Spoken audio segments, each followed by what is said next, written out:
যার নেই তার তাতেই চলে, আর যার আছে তার আরও লাগে। কি অদ্ভুত, তাই না? কি কথাটা ঠিক বললাম না ভাইয়া এনাপুরা? দেখবেন এই পৃথিবীতে যার যত বেশি টাকা আছে তার প্রয়োজনও তত বেশি, যার নাই তার কোনো প্রয়োজনও নাই। So hello everyone, welcome back to my channel Nazneen blogs. তো আপনারা কেমন আছেন? আশা করতেছি ভালো আছেন। আলহামদুলিল্লাহ আমিও ভালো আছি। তো আজকের ব্লগটা একদম দুপুরবেলা থেকে স্টার্ট করে দিছি। তো রাতে কাপড়গুলা মেশিনে দিয়ে রাখছিলাম, সকালে রোদে মেলে দিছিলাম, আর এখন দুপুর হয়ে গেছে, শুকিয়ে গেছে, এনে ভাঁজ করতেছি। তো ফার্স্টে যে কথাটা বললাম না, সেই কথাটা আমার জীবনের সাথে একটু মিল আছে।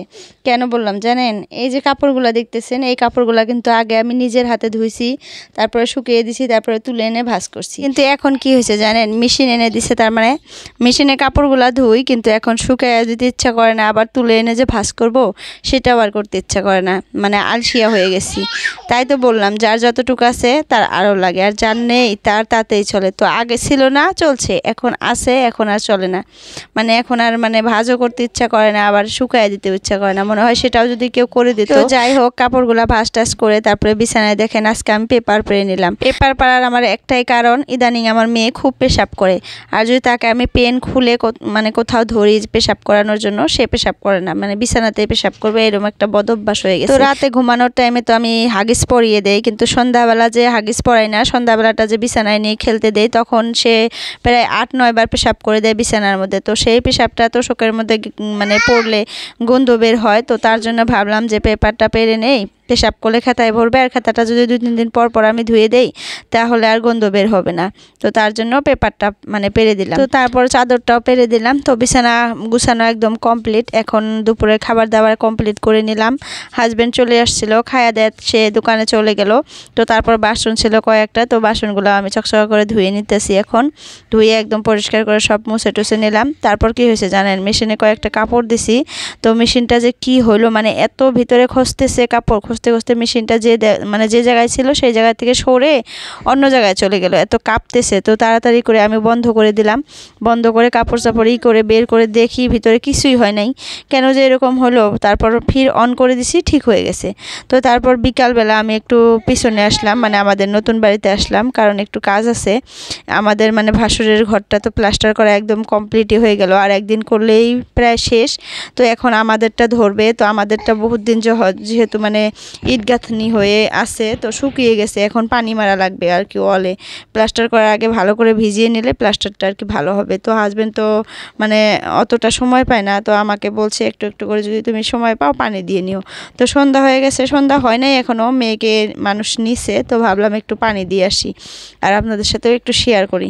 তো এই দেখেন আমার ভাসুরের ঘরটা একদম কমপ্লিটই, প্রায় তলে খালি একটু আছে, ওইটুকু কালকা করলে কমপ্লিট হয়ে যাবে, তারপর আমাদের ঘরটা ধরবে। তো আমি এখন একটু পানি দিয়ে দেই। তো পাইপটা আমার ভাসুরের ঘরে নিয়ে আসছে, মিস্ত্রিরা কাজ করছে, তো নিয়ে আসতেছি। আর আমাদের ঘরে কি হয়েছে জানেন? আমাদের ঘরে মানে একটা করে রুমে মানে 2টা করে খিড়কি আছিল, মানে জানালা ছিল, তো তারপর আবার একটা করে খিড়কি কাটা হয়েছে, মানে একটা অসুবিধার জন্য এই যে এপাশ দিয়ে কাটা হয়েছে। তো সেটার তো আর আমরা মানে ফ্রেম বানাই নেই কাঠ দিয়ে, এখন অ্যালুমিনিয়ামের লাগানো হবে, মানে উপায় নাই।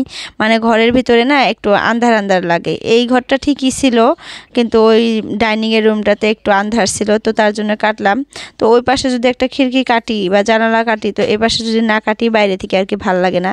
তো তার জন্য দেখেন নতুন করে ওয়াল কেটে, মানে ওয়াল কাটা মেশিন দিয়ে ওয়াল কেটে নিচ্ছি, এই যে দেখছেন।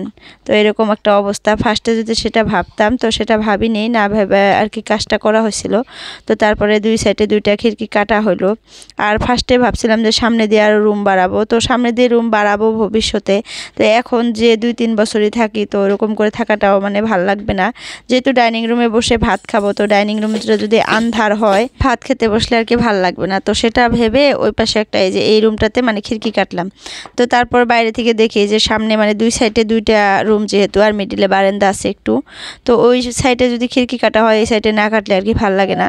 তো এই সাইডেও একটা কেটে নিলাম। এখন ভবিষ্যতে দেখা যাবে খিড়কিগুলো খুলে নিয়ে আবার সামনে যে রুম হবে মানে সেখানে লাগিয়ে দিতে পারবো, সেটা আর অসুবিধা হবে না। তো এখন এরকম করে মানে করে নিলাম। এখন এখানে অ্যালুমিনিয়ামের খিড়কি আর কি লাগানো হবে, উপায় নাই, যেহেতু আমরা কাঠের ফ্রেম আগেই বানিয়ে ফেলছি।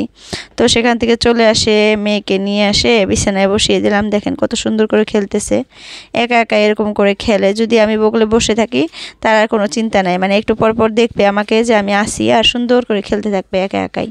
তো ভিডিওটা বহুত লং হয়ে গেল, 5 মিনিটের উপরে চলে গেছে। তো আজকের জন্য এতটুকুই। যদি ভালো লাগে একটা লাইক করবেন, কমেন্ট করবেন, কারণ আপনারা একটা লাইক বা কমেন্ট করলে আমার ভিডিও করার আরও উৎসাহ জাগে, করতে ইচ্ছা করে। এত কষ্ট করে সারাদিনের মানে ইগুলা আমি ক্যাপচার করে আপনাদের সাথে শেয়ার করি, আর সেখানে আপনারা একটা লাইক কমেন্ট না করলে কি হয় বলেন? ভিডিওটা দেখে লাস্টে আপনাদের মন্তব্যটা রাখবেন, ভালো লাগবে। তো আজকের জন্য এতটুকুই। বাই বাই, আল্লাহ হাফিজ। সবাই সুস্থ থাকবেন, ভালো থাকবেন, আর আমাদের জন্য বেশি বেশি করে দোয়া করবেন।